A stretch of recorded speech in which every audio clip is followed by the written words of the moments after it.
வாசிங்க. 1 ராஜாக்களின் புஸ்தகம், பிரைஸ் தி லார்ட், அதனுடைய 8ஆம் அதிகாரம். 1 ராஜாக்களின் புஸ்தகம் அதனுடைய 8ஆம் அதிகாரம் 10வது வசனமும் 11வது வசனமும் வாசிங்க. Praise the Lord.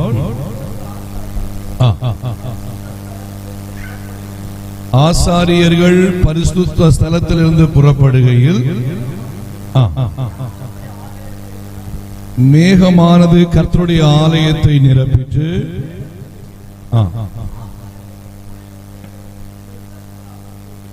ஆசாரியர்கள் ஊழியம் செய்கிறதற்கு நிற்க கூடாமல் போயிற்று. கர்த்தருடைய மகிமை கர்த்தருடைய ஆலயத்தை நிரப்பிற்று. அல்லேலூயா. கர்த்தருடைய மகிமை கர்த்தருடைய ஆலயத்தை நிரப்பிற்று. ஆண்டவருக்கு மகிமை உண்டாகட்டும். கர்த்தருடைய ஆலயம் என்பது சாதாரணமான ஒன்று அல்ல. கர்த்தருடைய ஆலயத்தின் நன்மையை, கர்த்தருடைய ஆலயத்தை குறித்து ருசித்து பார்த்தவர்கள் பிரைஸ் தி லார்ட் கர்த்தருடைய ஆலயத்தை குறித்து மேன்மை பாராட்டிக் கொண்டே இருப்பார்கள். ஆண்டவருக்கு மகிமை உண்டாகட்டும். பொதுவாக ஒரு இடத்துல கர்த்தருடைய ஆலயம் இருக்கிறதுன்னு சொன்னா அந்த கிராமம், அந்த தேசம் மிகுந்த ஒரு ஆசீர்வாதம் உள்ள ஒரு தேசம்.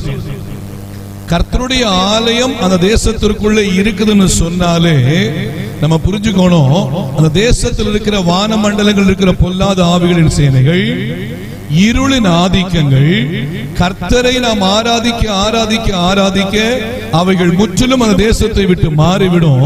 அந்த தேசத்தில் ஒரு மிகப்பெரிய வெளிச்சத்தை கர்த்தர் கொடுக்கிறவராய் இருக்கிறார்.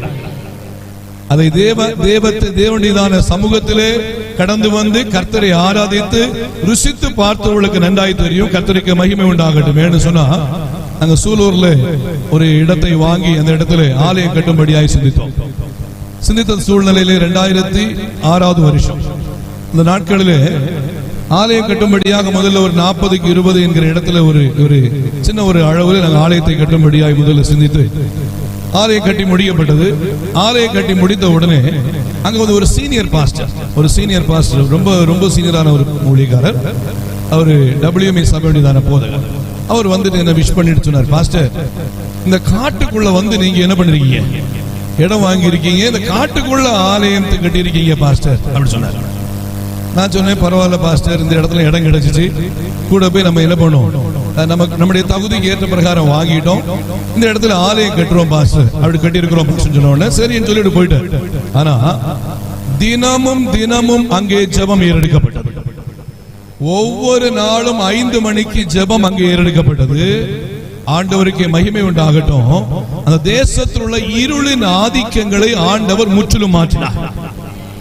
அப்ப ஆலயம் இருக்கிற இடத்திலே நிச்சயமாய் ஒரு மிகப்பெரிய விடுதலை உண்டு.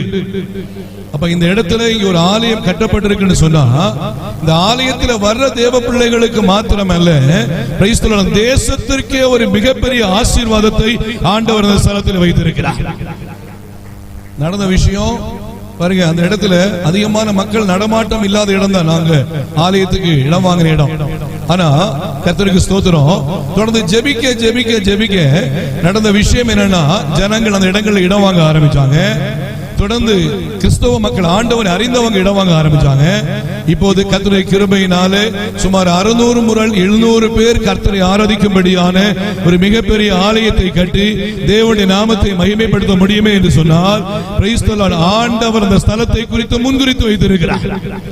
மனுஷனுடைய பார்வையில் சாதாரணமாய் இருக்கலாம், மனுஷர்களுடைய சாதாரணமாய் சிந்திக்கலாம், ஆனால் சர்வ வல்லமையுள்ள ஆண்டவராகிய தேவன் முன்குறித்து வைத்திருக்கிற இடத்திலே தேவன் பலத்த காரியங்களை செய்யும் போது எந்த ஒரு மனுஷர்கள் எதிர்ப்பாய் நின்றாலும் சரி, அந்த எதிர்ப்பையும் ஆண்டவர் நிர்மூலமாக்கி அதிசயங்களை செய்ய நம்முடைய தேவனாலே நிச்சயமாய் கூடும் என்பதிலே சந்தேகமே இல்லை. அல்லேலூயா. ஆண்டவருக்கு மகிமை உண்டாகட்டும். அதே பாஸ்டர் அப்புறம் வந்து சொல்லும்போது, பாஸ்டர் உங்களுடைய தரிசனத்தை குறித்து நான் சந்தோஷப்படுறேன்னு சொன்னார். அப்போ சில சூழ்நிலையில மற்றவங்க பார்க்கும்போது வித்தியாசமா தெரியும், ஆனா தேவன் நமக்குள் வைத்திருக்கிற தரிசனத்தை தேவ திட்டத்தின்படி செய்ய ஆரம்பிக்கும் போது அந்த தரிசனம் விரிவடைய ஆரம்பிக்கும். கர்த்தர் பலத்த செய்கைகளை செய்வார். நான் அடிக்கடி ஸ்டூடெண்ட்ஸுக்கு சொல்லிக் கொடுக்கும் போது ஒரு காரியத்தை சொல்லிக் கொடுக்க உண்டு. என்ன விஷயம்னா, யோவான் ஸ்நானன் எங்க ஊழிய ஆரம்பிச்சாரு? எங்க? வனாந்திரத்தில். வனாந்திரம் சொன்னா மணற்பாங்கான இடம். இன்னும் சொல்ல போனா மக்கள் அதிகமாய் நடமாட்டம் இல்லாத இடம்.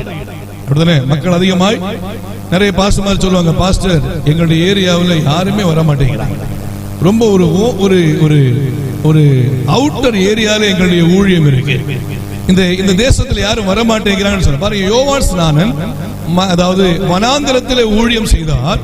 ஊழியத்தை ஆரம்பித்து ஊழியம் செயல்படும் போது நடந்த விஷயம் தெரியும் நமக்கு. வாசிங்க, அந்த பகுதியில் வாசிக்கும் போது மத்தேயு எழுதின சுவிசேஷம் 3ஆம் அதிகாரம் 1ஆம் வசனத்திலிருந்து வாசிங்க. Praise the Lord.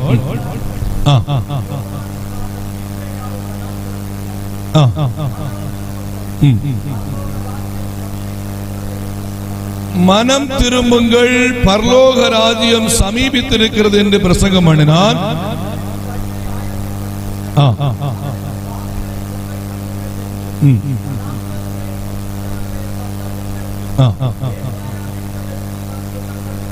இவனே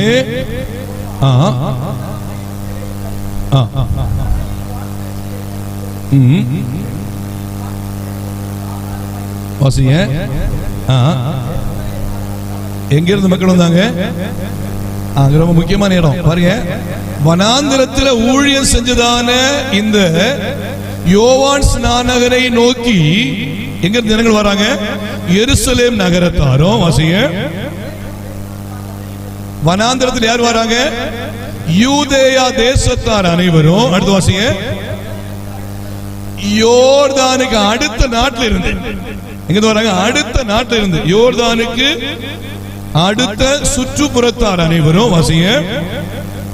அவனிடத்திற்கு போய் பாவங்களை அறிக்கையிட்டு எங்கே தரிசனம் பெற்றவன் இருக்கிறார்களோ அங்கே தேவன் தேவ பிள்ளைகளை கூட்டி சேர்க்கிறவராயிருக்கிறார்.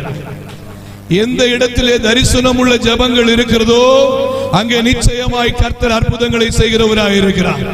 எங்கே தரிசனம் உள்ள தேவ மனுஷன் தேவனை மகிமைப்படுத்துகிறார்களோ நிச்சயமாய் சுற்றுப்புறத்தில் இருந்தோம் பாருங்க, எருசலேம் தேசம், யூதேயா வனாந்தரம் மட்டுமல்லாமல் யோர்தானுக்கு அப்புறத்திலும் இருந்து ஜனங்கள் வந்து இங்கே தேவனை மகிமைப்படுத்த ஆரம்பித்தார்கள்.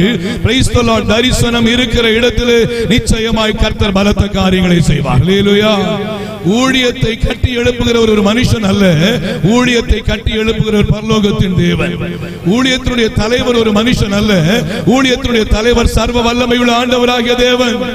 ஆண்டவராகிய இயேசு தன்னுடைய சுய ரத்தத்தினாலே சம்பாதிக்கப்பட்ட சபை. ஆண்டவராகிய இயேசு சுய ரத்தத்தினாலே சம்பாதிக்கப்பட்ட சபை சாதாரணமாய் இருக்கும்படியாய் அல்ல, அதற்கு விரோதமாய் யார் எழும்பினாலோ, யார் செயல்பட்டாலோ, யார் பேசினாலோ பிரைஸ் தி லார்ட் தம்முடைய சித்தத்தை நிறைவேற்ற பரலோகத்தின் தேவன் அதிபயங்கரமாய் தீவிரமாய் செயல்பட கர்த்தர் போதுமானவராய் இருக்கிறார். அல்லேலூயா. கர்த்தருக்கு மகிமை உண்டாகட்டும். Praise the Lord. இந்த காலை வேளையிலே நாம் மிகுந்த சந்தோஷமாய் இந்த ஜெபத்திற்குள்ளாய் காணப்படும் பொழுது பிரைஸ் தி லார்ட். ஆலயத்தின் நோக்கம் என்ன? ஆலயத்தின் நோக்கம் என்ன? ஆலயத்தின் நோக்கம்னு சொன்னா நிறைய விஷயங்களை கற்றுக்கொள்ள முடியும். ஆலயம் எதற்காய் கட்டப்படுகிறது என்று சொல்லி பார்க்கும்போது அதுல ஒரு 3 காரியங்களை உங்கள் மத்தியிலே முதலாவது நான் வைக்க விரும்புகிறேன். சுருக்கமான நேரத்துக்குள்ள இருக்கிறோம், அதனால ஒரு பாயிண்ட் நான் முடிச்சுட்டு மீதி உள்ள பாயிண்ட்ஸ் என்ன பண்றேன் சாயங்கால வேளைக்குள்ள நான் கொண்டு வரேன். தேவ பிள்ளைகள் ஜெபத்தோடு காணப்படுவோம், கர்த்தர் மகிமைப்படுவாராக. முதலாவது காரியம் என்ன அப்படின்னா ஆலயத்தின் நோக்கம். வாசிங்க சங்கீதங்களின் புஸ்தகம் 100வது சங்கீதம் 2வது வசனத்தை வாசிங்க. Praise the Lord. சங்கீதம் 100ஆம் அதிகாரம் 2ஆம் வசனம் வாசிங்க. மகிழ்ச்சியோடு கர்த்தருக்கு ஆராதனை செய்து ஆனந்த சத்தத்தோடு அவர் சன்னதி முன். முதல்ல ஆலயத்தினுடைய நோக்கம் கர்த்தரை ஆராதிக்கிற இடம் தான் கர்த்தருடைய ஆலயம். அல்லேலூயா. கர்த்தரை ஆராதிக்கும்படியாய் ஏற்படுத்தப்பட்டு வைக்கப்படுகிற இடம் தான் கர்த்தருடையதான ஆலயம். அப்போ இங்க வந்த யாரை மகிமைப்படுத்தணும்? ஆண்டவரை தான் மகிமைப்படுத்தணுமே தவிர ஒரு காலம் வேற எந்த ஒரு மனுஷனுடையதான புகழ் காரியம் அல்ல. கர்த்தர் ஒருவரே ஆலயத்திலே மகிமைப்பட்டுக் கொண்டே இருக்க வேண்டும். அல்லேலூயா. அவர் சொல்றாரு மகிழ்ச்சியோடு கர்த்தருக்கு ஆராதனை செய்து ஆனந்த சத்தத்தோடு அவர் சன்னதி முன் வாருங்கள். அப்ப தேவ சமூகத்துக்கு வந்துட்டோம்னால நம்முடைய வேலை என்னவா இருக்கணும்? கர்த்தரை ஆராதிக்கிறது. பாருங்க, சகரியா தேவ சமூகத்திலே ஊழியம் செய்து வந்தபோது ஜனங்கள் எல்லாரும் வெளியே என்ன பண்ணாங்களாம்? ஜெபம் பண்ணி கொண்டிருந்தார்கள். என்ன பண்ணாங்க? ஜெபம் பண்ணி கொண்டாங்க. அப்போ தேவ ஊழியர் தேவ சமூகத்தில் வந்து ஆராதனை நடத்தும் போது, ஜெபத்தை நடத்தும் போது தேவ பிள்ளைகள் எல்லாம் என்ன பண்ணணும்? நம்ம ஜெபம் பண்ணிக்கிட்டே இருக்கணும். ஒருவேளை காலையில 8 மணிக்கு ஆராதனைன்னு சொன்னா, ஒருவேளை 7:45 நம்ம வந்துடும் வச்சுக்கேன். 7:45 வர்றது ஒரு பெரிய பாக்கியம் தான். பாஸ் சொல்லும் போது 10 மணி 11 மணிக்கு வாரங்க நிறைய பேர் இருக்காங்க. அதை குறித்து நான் ஃபர்தரா வர நாட்கள்ல தேவன் சித்தமா நான் பேச விரும்புறேன். பாருங்க, ஒரு 7:45 வந்துட்டாங்கன்னு சொன்னா 2-3 சகோதரிமார் இருப்பாங்கன்னு சொன்னா என்ன சொல்லுவாங்க? அக்கா இப்படி நல்லா இருக்கீங்களா அப்படின்னு சொல்லிட்டு நம்ம உடனே என்ன செய்ய ஆரம்பிக்கணும்னு சொன்னா, நம்ம ஆராதனையின் ஆசீர்வாதத்துக்காக ஜெபம் பண்ண ஆரம்பிக்கணும். உடனே ஆராதனையின் ஆசீர்வாதத்துக்காக ஜெபம் பண்றோம்னு சொன்னா அந்த ஜெபத்தை பரலோகத்தின் தேவன் கேட்டு அற்புதங்களை செய்கிறவராக இருப்பார். அப்போ அந்த இடத்துல தேவனை மகிமைப்படுத்துவதை விட்டு விட்டு ஒருவேளை பாத்தீங்கன்னா நிறைய பேர், அக்கா அந்த சாரி நல்லா இருக்கு, எங்க வாங்குறீங்க? மத்தியானம் என்னக்கா சாப்பாடு? நிறைய விஷயம் உலக பிரகாரமான காரியங்களை நாம் பேசுவது வழக்கம். ஆனால் உன்னை புரிந்து கொள்ளணும், தேவ சமூகத்துக்கு வந்துட்டோம்னு சொன்னாலே நம்முடைய மிக முக்கியமான எண்ணம் கர்த்தரை ஆராதிக்கிறதாகவே இருக்க வேண்டும். தேவ ஆலயத்துக்கு வந்துட்டோம்னு சொன்னாலே கர்த்தரை ஆராதிக்கும்படியா யார் முன்னுரிமை கொடுக்கிறோமோ அவர்களுக்கு விடுதலைகளையும் அவர்களுக்கு சமாதானத்தையும் அற்புதத்தையும் கர்த்தர் செய்கிறவராய் இருக்கிறார். அல்லேலூயா, அல்லேலூயா. இந்த நாட்களில் ஆராதனை என்கிற போர்வையிலே பலவிதமான உலக பிரகாரமான செயல்கள் உள்ளே வந்து விட்டது. உலக பிரகாரமான காரியங்கள் உள்ளே வந்து விட்டது. அநேகரை பிளீசிங் பண்ணும்படியாய், அநேகரை சமாதானப்படுத்தும்படியாய், அநேகரை உயர்த்தும்படியாய் கர்த்தருக்கு கொடுக்க வேண்டிய இடத்திலிருந்து அதை மாற்றிவிட்டு மனுஷர்களுக்கு முக்கியத்துவம் கொடுக்கிறதான சூழ்நிலைகள் வந்து ஆராதனை கர்த்தருக்காய் இல்லாதபடிக்கு உலகத்தின் மனுஷனுக்காய் ஆராதனை செய்யப்படுகிற, உலகத்தின் மனுஷன் புகழப்படுகிற சூழ்நிலைக்குள்ளாய் காணப்படும் போது தேவ சபை மிக முக்கியமாய் சிந்திக்க வேண்டிய ஒரு காரியம் என்னவென்றால், நாம் தேவ சமூகத்திலே தேவன் நமக்கு ஒரு ஆலயத்தை கட்டி தேவ சமூகத்திலே கர்த்தரை ஆராதிக்கும் போது நான் ஆராதிக்கிற இடத்திலே கர்த்தர் ஒருவர் தாமே மகிமைப்பட வேண்டுமே தவிர எந்த சூழ்நிலையிலும் உலக பிரகாரமாய் எந்த ஒரு மனுஷனும் மேன்மை பாராட்டுகிற இடம் அல்ல. பரலோகத்தின் தேவன் ஒருவரே மகிமைப்படுகிற இடமாய் கர்த்தர் கிரியை செய்கிறவராய் இருப்பார். அல்லேலூயா. ஆராதனை என்று சொல்லி வரும்போது நம்ம எப்படி சர்ச்சுக்கு வரணும், எப்படி ஆராதிக்க வரணும் என்று சொல்லி பார்க்கும்போது வாசிங்க ரோமருக்கு எழுதும் புஸ்தகம் 12ஆம் அதிகாரம் 1-2 வசனங்களை வாசிங்க. ரோமர். அப்படி இருக்க சகோதரரே, என்ன பண்ணி வரணும்? ஆராதனைக்கு வர்றதுக்கு முன்னாடி நம்முடைய சரீரம் எப்படி இருக்கணும்? நம்முடைய சரீரம் பரிசுத்தம் இல்லாம குறையோடு தேவன் விரும்பாத அசுத்தமான காரியங்கள். நிறைய பேர் நினைப்பாங்க, நான் செய்யற விஷயம் யாருக்கு தெரியாது, யாருக்கு தெரியாது. நான் செய்யற விஷயத்தை யாரு பாக்குறது இல்ல? எங்க பாஸ்டர் பாக்குறது இல்ல, எங்க பாஸ்டர் அம்மா பாக்குறது இல்ல, யாருக்கு விசுவாசிகள் பாக்குறது இல்ல, எங்க அப்பா அம்மா பாக்குறது இல்ல. நிறைய பேர் என்ன பண்றாங்கன்னா, பாவத்தோடு பரிசுத்தம் இல்லாமல் தேவ சமூகத்தில் வந்து ஆராதிக்கும்படியாய் அநேகர் முற்படுவது உண்டு. பவுல் அழகா சொல்றாரு பாருங்க, மறுபடி வாசிங்க. Praise the Lord. சகோதரரே, நீங்கள் உங்கள் சரீரங்களை என்ன பண்ணுகிறீங்க? பரிசுத்தமும் தேவ சமூகத்துக்கு வர்றதுக்கு முன்னாடி, கர்த்தரை ஆராதிப்பதற்கு முன்பாக, கர்த்தருடைய ஆலயத்துக்கு வருவதற்கு முன்பாக நம்மை நாமே ஒன்று உய்த்து ஆராய்ந்து பார்த்து ஆண்டவருக்கு பிரியமில்லாத பாவமான காரியங்கள் நமக்குள்ளே இருக்கிறது என்று நாம் கண்டுகொண்டோம் என்றால் தேவ சமூகத்தில் அறிக்கையிட்டு நம்மை நாம் பரிசுத்தத்தோடு தேவ சமூகத்தில் வந்தோம் என்றால் அந்த ஆராதனை ஒரு மிகச்சிறந்த ஆராதனையா இருக்கும். அல்லேலூயா. அப்ப பாஸ்டர் நின்னுட்டு கை தட்டுங்க, பாட்டு பாடுங்க, கண்ணை மூடுங்க அப்படி சொல்ல வேண்டிய அவசியம் இல்லை. ஒரு ஆத்துமா தன்னை தேவனுக்கு முன்பாய் பரிசுத்தப்படுத்தி தன்னை ஆயத்தப்படுத்தி தேவ சமூகத்துக்கு வந்துட்டாங்கனாலே அவங்களுக்கு நீங்க பாடுங்கன்னு சொல்லிக் கொடுக்க வேண்டிய அவசியம் இல்லை, சத்தமா பாடுங்கன்னு சொல்ல வேண்டிய அவசியம் இல்லை. சத்தமா கையை தட்டுங்கன்னு சொல்ல வேண்டிய அவசியம் இல்லை. அவங்க தேவ சமூகத்துக்கு வந்தாலே கர்த்தரை நான் மகிழ்ச்சியோடு ஆராதிக்கும்படி வந்திருக்கிறேன் என்று சொல்லிக்கொண்டு அவர்களே பாடி, அவர்களே கையை தட்டி, அவர்களே பரிசுத்தாவியில் நிரம்பி, அவர்களே தேவ சமூகத்தில் உற்சாகமாய் செயல்படுவார்கள். சோ ஆராதிக்கும் போது ஆராதனை என்பது சாதாரணமான ஒரு காரியம் அல்ல. தேவ சமூகத்திற்கு வரும் முன்பாக நம்மை தேவனுக்கு முன்பாய் பரிசுத்தப்படுத்தி தேவ சமூகத்திலே உற்சாகமாய் நாம் தேவனை ஆராதிக்கும்படியாய் ஆயத்தமாகி வர வேண்டும் என்று தேவன் எதிர்பார்க்கிறவராய் இருக்கிறார். அல்லேலூயா. நான் முதல்ல சொன்னது போல நிறைய பேருக்கு நான் செய்யற விஷயம் யாருக்கு தெரியாது, யாரும் பார்க்கறது இல்லை. வசனம் அழகா சொல்லி வாசிங்க. 139 சங்கீதத்துல 1ஆம் வசனத்துல இருந்து வாசிங்க. 139 சங்கீதம் 1ல இருந்து வாசிங்க. கர்த்தாவே, நீர் என்னை ஆராய்ந்து அறிந்திருக்கிறீர். நம்முடைய உட்கார்தல் யாரு பார்க்கிறா? எங்க உட்கார்ந்து இருந்தாலும் யாரு பார்க்கிறா? கர்த்தர் பார்க்கிறார். இந்த எண்ணம் நமக்கு இருக்கணும். இந்த தெய்வ பயம் நமக்கு இருக்கணும். இந்த நாட்களில் விசுவாசிகளுக்கு இந்த தெய்வ பயம் இல்ல, ஆத்துமாக்களுக்கு இந்த தெய்வ பயம் இல்ல. பாருங்க, அவர் சொல்றார், என் உட்காருதலையும் என் எழுந்திருத்தலையும் நீர் அறிந்திருக்கிறீர். என் நினைவுகளை என்ன பண்றாரு அவரு? தூரத்தில் நின்று அறிகிறேன். நான் நடந்தாலோ, எங்க நடந்து போனாலும் சரி, எங்க படுத்திருந்தாலும் சரி, வாசிங்க, என்னை சூழ்ந்திருக்கிறேன். பாருங்க, என் வழிகள் எல்லாம் உமக்கு தெரியும். அப்போ நம்ம எங்க போனாலும், எங்க வந்தாலும், என்ன பேசினாலும், என்ன சிந்திச்சாலும், என்ன காரியம் செஞ்சாலும் யார் கவனிச்சுக்கிட்டு இருக்கிறா? அல்லேலூயா. இந்த தேவ பயம் நமக்குள்ள இருந்துச்சுன்னா மாத்திரம்தான் கர்த்தருடைய ஆலயத்தில் வரும்போது பிரைஸ் தி லார்ட், கர்த்தர் என்னை கவனிக்கிறார் என்கிற பயத்தோடு கர்த்தரை உண்மையாய் சந்தோஷமாய் ஆராதிப்பதிலே மகிழ்ச்சியாய் ஆராதிக்க முடியும். தேவ பிள்ளைகளுக்குள்ள அந்த தெய்வ பயத்தை கர்த்தர் எதிர்பார்க்கிறவராய் இருக்கிறார். கர்த்தருடைய சமூகத்தில் ஆராதிக்க வருகிற தேவ பிள்ளைகளுக்குள்ளே தெய்வ பயத்தை எதிர்பார்க்கிறார். இந்த நாட்களிலே தெய்வ பயம் குறைந்து போய் கொண்டிருக்கிறது. ஆலயத்திலே தெய்வ பயம் குறைந்து போய் கொண்டிருக்கிறது.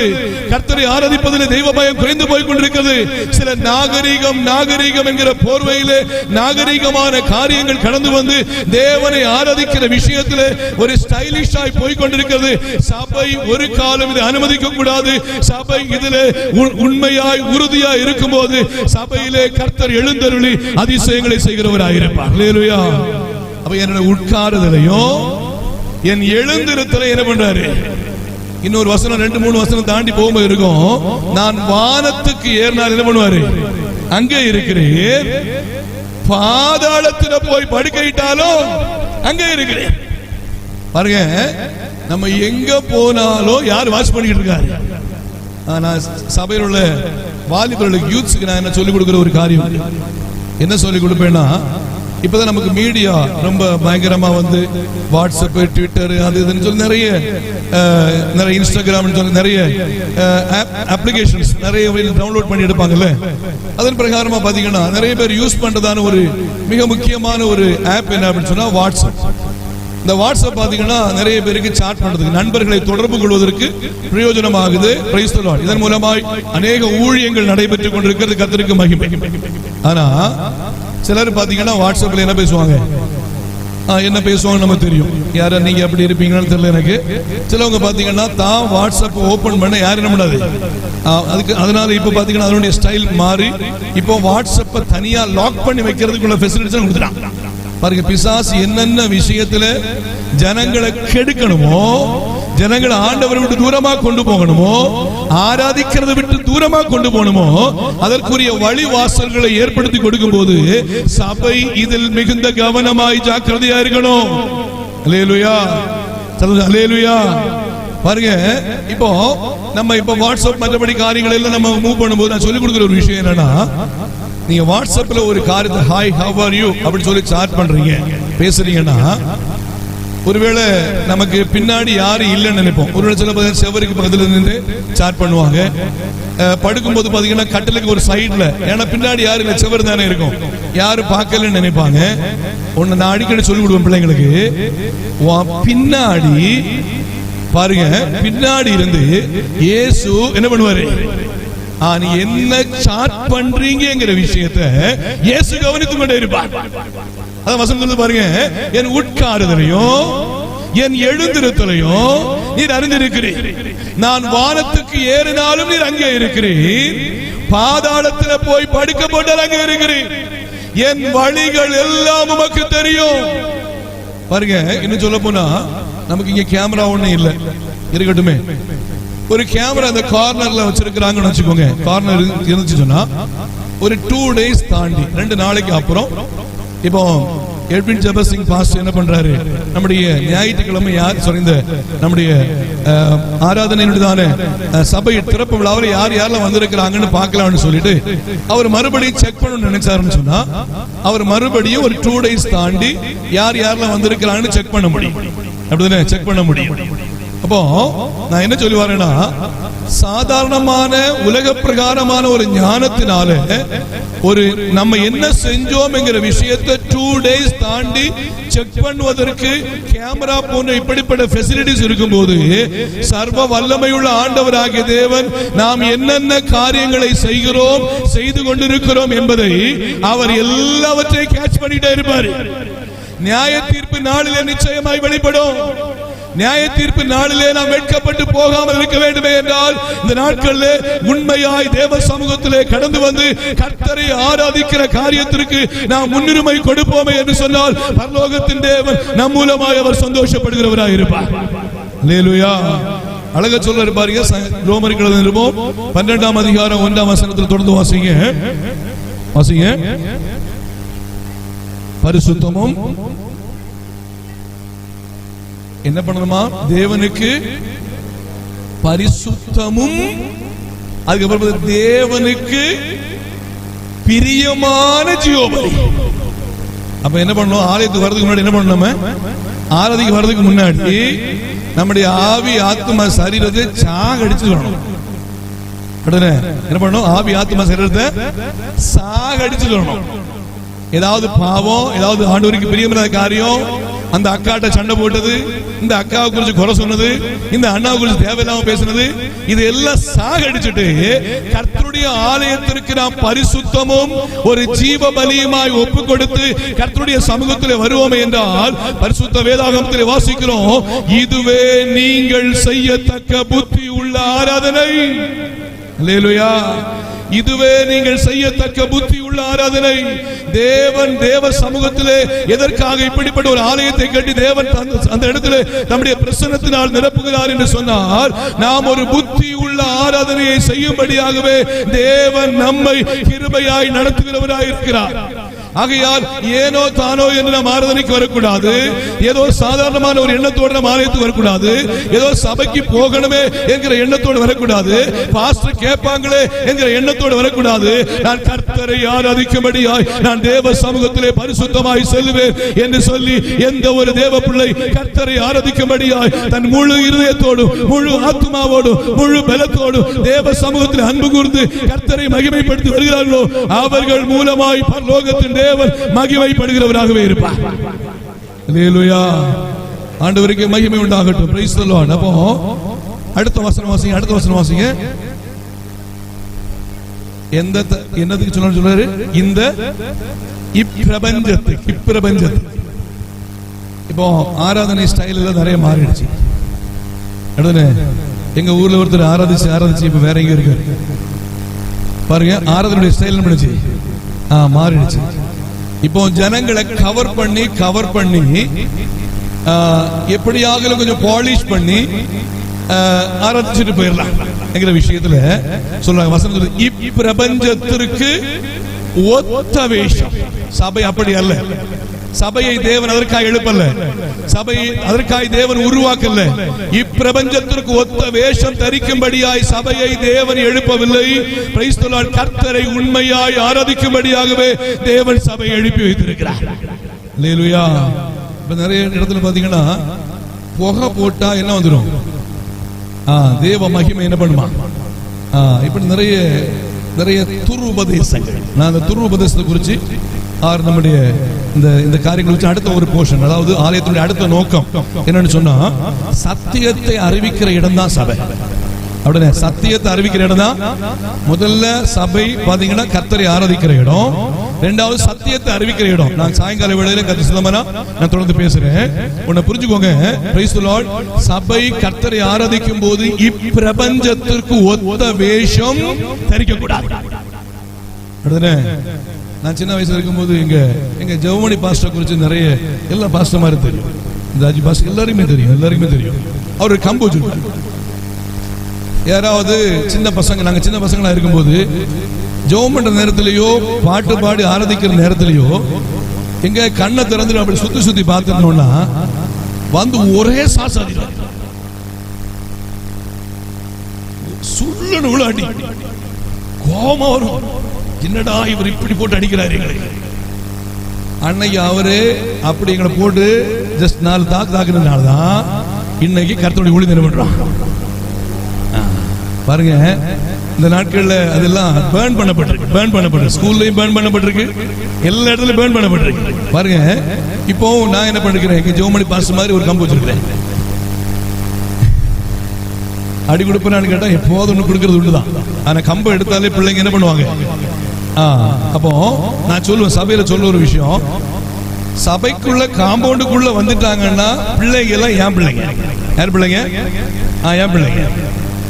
இப்போ உள்ள வந்த பிறகு பிள்ளைகளை கண்டிக்க வேண்டிய பொறுப்பு, பிள்ளைங்களுக்கு சாக்லேட் கொடுக்க வேண்டிய பொறுப்பு, பிள்ளைங்களுக்கு சத்தியத்தை சொல்லிக் கொடுக்க வேண்டிய பொறுப்பு யாருக்கு இருக்கு? எனக்கு இருக்கு. அதனால சபைக்கு உள்ள வந்துட்டாங்கன்னா முதல் வேலை என்னன்னு சொன்னா, அதாவது பிள்ளைங்களை என் பிள்ளைகளை நான் வச்சிருக்கிறேன். என் பிள்ளைய இருக்கும் போது என்ன பண்ணுவேன், சிலது அடி கொடுப்பேன், இதெல்லாம் பண்ணுவேன். ஏதாவது யாராவது என் பேரண்ட்ஸ் இல்ல என் பிள்ளை நீங்க அடிக்கக்கூடாது பாஸ்டர், என் பிள்ளை நீங்க தொடக்கூடாதுன்னு நீங்க என்ன பண்ணுங்க, முதல்ல சொல்லிருங்க. உங்க பிள்ளை என்ன பண்ண மாட்டேன், யாரும் அப்படி சொன்னதே கிடையாது. ஆனா சின்ன சின்ன அடியெல்லாம் கொடுப்பேன். ஆனா சாயங்காலம் பிள்ளைங்க போகும்போது ஏதாவது சமோசாவோ ஏதாவது சாக்லேட்டோ ஏதாவது ஒரு காரியத்தை கொடுக்கும் போது அவங்க சொல்லுவாங்க, எங்க பாஸ்டர் போல அந்த பெஸ்ட் பாஸ்டர் இந்த உலகத்துல யாருமே நல்ல அடி வாங்கிருப்பான். பாருங்க, அவனுக்கு புரியும், அடி வாங்கும் போது புரியும் நான் இந்த காரியத்தை செய்யக்கூடாதுன்னு. தொடர்ந்து தேவ சமூகத்தை குறித்து கர்த்தருடைய ஆலயத்தை குறித்து ஒரு பயம் அவருக்குள்ள உண்டாகும். கர்த்தரை ஆராதிப்பதில் அவர் உண்மையாய் செயல்படுவாங்க. அல்லேலூயா. சோ சொல்லிக் கொடுக்க வேண்டிய காரியமா இருக்கட்டும், இப்படிப்பட்ட ஆலோசனைகளை கொடுத்து நாம் வளர்த்துறோம். கர்த்தருக்கு மகிமை உண்டாகட்டும். எதற்காக இந்த காரியம் சொல்றேன்னா, சபை என்பது ஒரு சாதாரணமான இடம் அல்ல, கர்த்தரை ஆராதிக்கிற இடம். அதனால இப்பிரபஞ்சத்திற்கு ஒத்த வேஷம் தரிக்கிற இடம் அல்ல என்பதை புரிந்து கொண்டு பிரைஸ் தி லார்ட் மிகுந்த பயபக்தியோடு, மிகுந்த உண்மையோடு, பரிசுத்தத்தோடு, ஜெபத்தோடு எனக்காய் கொடுக்கப்பட்டிருக்கிற சபையிலே நான் உண்மையாய் பரிசுத்தமாய் ஆராதிப்பேன் என்கிறதான ஒரு மிகுந்த சந்தோஷத்தோடு யார் கர்த்தரை ஆராதிக்கிறாமோ அங்கே கர்த்தருடைய விடுதலை உண்டாகும், அங்கே அற்புதங்கள் நடக்கும், அங்கே விடுதலைகள் உண்டாகும், அங்கே சுகம் உண்டாகும், அங்கே ஆரோக்கியம் உண்டாகும். வருகிறவங்க வந்த வண்ணமாய் அல்ல, நிச்சயமாய் ஒரு புதிய விடுதலையோடு மிகப்பெரிய ஆசீர்வாதத்தோடு கடந்து செல்வார்கள் என்பதில் சந்தேகமே இல்லை. அல்லேலூயா. இப்ப சபை எப்படிப்பட்ட இடம், என்ன செய்ய வேண்டிய இடம்? கர்த்தரை ஆராதிக்க வேண்டிய இடம். கர்த்தரை ஆராதிக்க வேண்டிய இடத்துல நம்ம எப்படி வரணும்?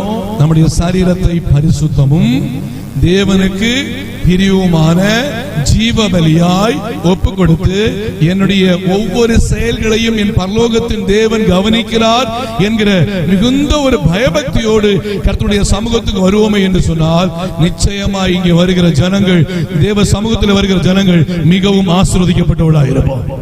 அல்லேலூயா. ஒரே ஒரு சாட்சியை சொல்லி நான் முடிக்க விரும்புறேன். Praise the Lord. எங்க சபையில பிரைஸ் தி லார்ட் ஒரு ரொம்ப ஏழ்மையான ஒரு சகோதரர், அவர் சபைக்கு வரும்போது ரொம்ப ஏழ்மையா இருந்தாரு. இன்னும் சொல்ல அவர் ஒரு பெயிண்டிங் ஒர்க் பண்றவரு. அவருடைய அன்றாட தேவைகள் கூட அவருக்கு செயல்பட முடியாதபடி கூட ஒரு சகோதரர். அவங்க சபைக்கு வந்த பிறகு சபையில சாட்சியா இருக்க ஆரம்பிச்சாங்க. ரட்சிப்பின் அனுபவத்துல ஆண்டவரை அறியாத ஒரு சமுதாயத்துல தான் வந்தாங்க. வந்து என்ன பண்ணாங்கன்னா கர்த்தருடைய சமூகத்துல சாட்சியா இருக்க ஆரம்பிச்சாங்க. கர்த்தருக்கு பயப்படுகிற பயத்தை என்ன பண்ணாங்க, சரியாய் செய்ய ஆரம்பிச்சாங்க. பாருங்க, கர்த்தருக்காய் உண்மையாய் செயல்பட்டாங்க. கணவன், மனைவி, 2 பிள்ளைங்க. சபையுடைய ஆலயத்துக்கு கூட்டுற விஷயமா இருக்கட்டும், சபையில ஏதாவது வேலைகள் செய்யற விஷயமா இருக்கட்டும், சபையில ஒரு காரியம்னா முதலாளா வந்து என்ன பண்ணுவாங்க, செய்ய ஆரம்பிச்சாங்க. அந்த குடும்பத்தை கர்த்தர் ஆசீர்வதிக்க ஆரம்பித்தார். கர்த்தருக்கு பயப்படுகிற சிறியோரையோ பெரியோரையோ கர்த்தர் ஆசீர்வதிப்பார். பாருங்க, அவர்கள் ஆவிக்குரிய ஆசீர்வாதத்தை பெற்றுக்கொண்டது மாத்திரம் இல்ல, இந்த ரட்சிப்பை பெற்றுக்கொண்டது மாத்திரம் இல்ல, அவருடைய கிருபையா பாருங்க. அவங்க எல்லாம் சொன்னாங்க, பாஸ்டர் நாங்க எல்லாம் இடம் வாங்கி வீடு கட்டுவோம்னு சொல்லி நாங்க என்ன பண்ணல, நாங்க நினைச்சே பார்க்கல பாஸ்டர்னு சொன்னாங்க. இப்போவும் அவர் பெயிண்ட் பண்றவர் தான். அப்படியே பசங்க எல்லாம் கொஞ்சம் வளர்ந்து பெரிய ஆளாயிட்டாங்க. ஆனா கர்த்தருடைய கிருபையினால இடம் வாங்கி வீடு கட்டி ஒரு கார் வாங்கி 2 பைக் வாங்கி இப்போதும் சபைக்கு மிகுந்த ஒரு பிரயோஜனமா இருக்கிறாங்க. எதுக்காக சொல்லனா, கர்த்தரை உண்மையாய் ஆராதிக்கிற தேவ பிள்ளைகளை கர்த்தர் பரிபூர்ணமாய் ஆசீர்வதிக்கிறவராய் இருக்கிறார். ஆகையால் இந்த பிரைஸ் தி லார்ட் மதிய வேளையிலே இந்த ஆலய பிரதிஷ்டையினுடையதான இந்த நேரங்களிலே நாம் புரிந்து கொள்ள வேண்டிய மிக முக்கியமான விஷயம், நான் எதற்காய் தேவ சமூகத்திற்கு கடந்து வர வேண்டும்? கர்த்தரை ஆராதிக்கும்படியாய். கர்த்தரை ஆராதிக்கிற விஷயத்திலே உண்மையாய் பரிசுத்தமாய் கர்த்தருக்கு பயப்படுகிற பயத்தோடு நான் கடந்து வந்து கர்த்தருடைய மகிமையை நான் காண்பேன் என்று சொல்லி, கர்த்தரை இன்னும் ஆராதிப்பேன் என்று சொல்லி நாம் தேவ சமூகத்திலே கர்த்தரை உயர்த்துவோம். தொடர்ந்துள்ளதான பகுதிகளை நாம் சாயங்கால வேளையில நான் கற்றுக் கொடுக்க விரும்புகிறேன். தேவ பிள்ளைகள் எல்லாம் உற்சாகமாக செயல்படுவோம். வாங்க, நிச்சயமாய் கர்த்தர் உங்களை அதிகமாய் ஆசீர்வதிப்பாராக. Praise the Lord. இந்த ஆலய பிரதிஷ்டை விழாவிலே தேவ சமூகத்தில் வந்திருக்கிற உங்கள் ஒவ்வொருவரையும் ஆண்டவர் அப்பரிமிதமாய் ஆசீர்வதிப்பாராக. இந்த ஆலயத்தை இன்னும் அதிகமாய் தேவன் பல மடங்கு ஆசீர்வதித்து உயர்த்தி, எட்வின் பாஸ்டர் சொல்லும்போது சொன்னாரு, இன்னும் எங்களுக்கு ஒரு மிகப்பெரியதான திட்டம் இருக்கு. என்ன சொன்னாரு? கர்த்தர் திட்டத்தின் பிரகாரமாய் பிள்ளைகளை ஊழிய பொறுப்பிலே ஊழிய காரியங்களிலே உயர்த்தி இன்னும் பல மடங்காய் ஆசீர்வதிக்கட்டும் என்று சொல்லி வாழ்த்தி என்னுடைய வார்த்தை நிறைவு செய்கிறேன். தேவனுக்கு மகிமை உண்டாகட்டும். ஆமென்.